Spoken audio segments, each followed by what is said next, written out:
Hello, so I'm finally getting around to doing the cookie book tag created by Josh from the channel Literary Gladiators. I've been looking forward to doing this one, but up until now I haven't gotten the chance to do it.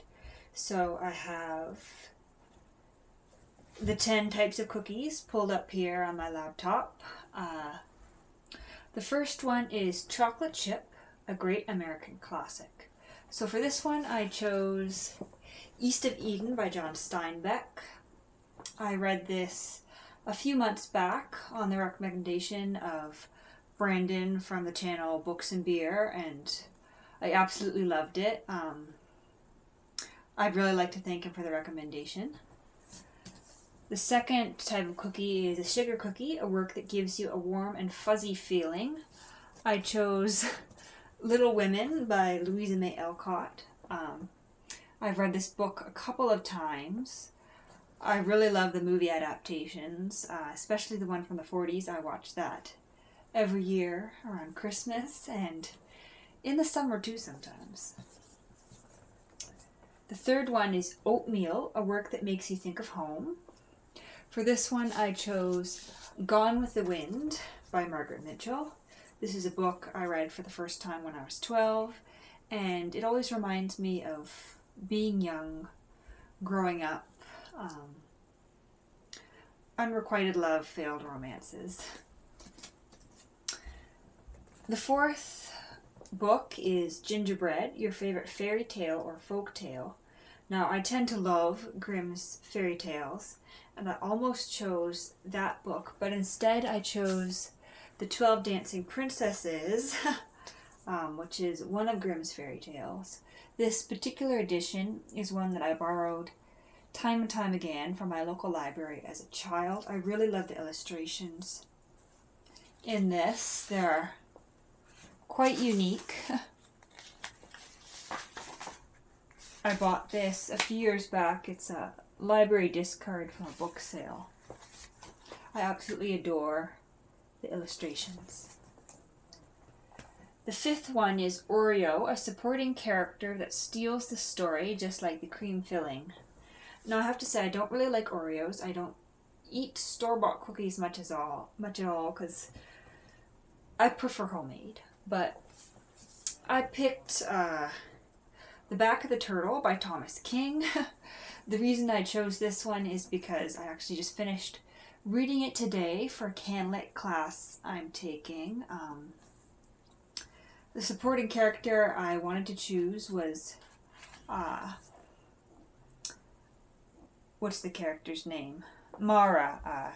She's a First Nations woman who appears in a great deal of the novel. She's kind of living in a town near this reserve where an entire community has been wiped out through an environmental catastrophe.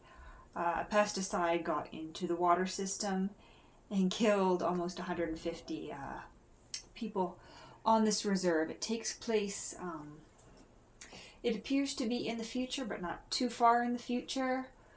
Possibly a couple years from now, in the 2020s, something like that.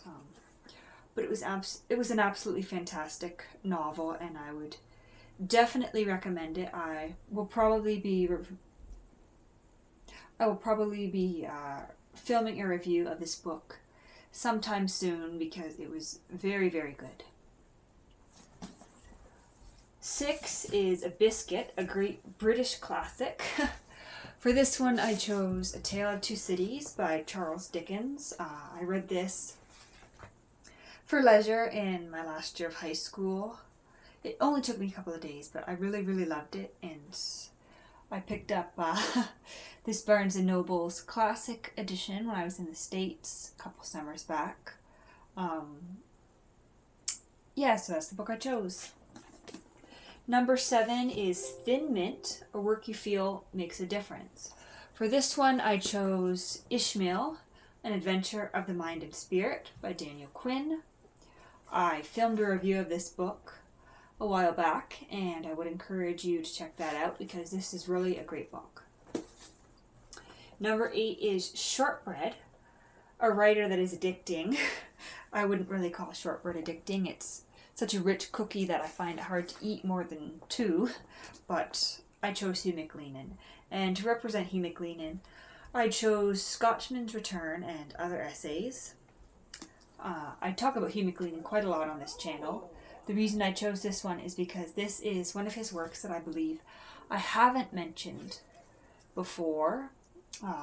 He's mainly known for his fiction. This is, as I said, a collection of essays published in 1960. I paid $15 for this at a secondhand bookshop about a year ago, I think.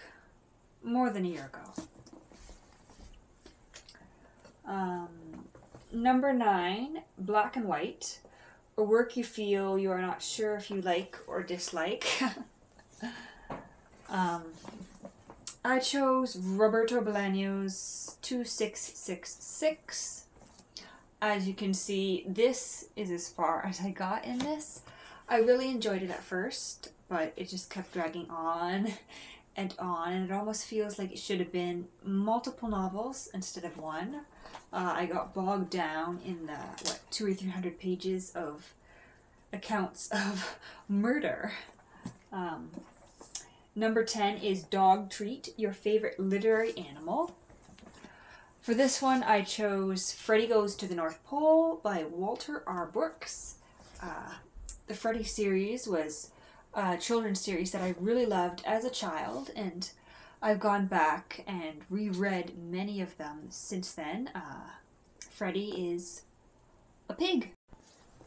Anyway, thank you to Josh from the Literary Gladiators for tagging me. I really enjoy doing this. I can't think of anybody to tag at the moment, but thanks for watching.